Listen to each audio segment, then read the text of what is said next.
ইসমাইল বললেন, ইয়া আবাতি ফাআল মা তুমারু সাতাজিদুনি ইনশাআল্লাহু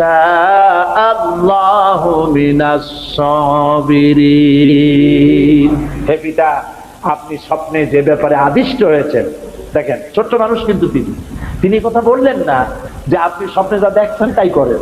তিনি বললেন কি, আপনি স্বপ্নে যে ব্যাপারে আদিষ্ট হয়েছেন আপনি তা পালন করুন।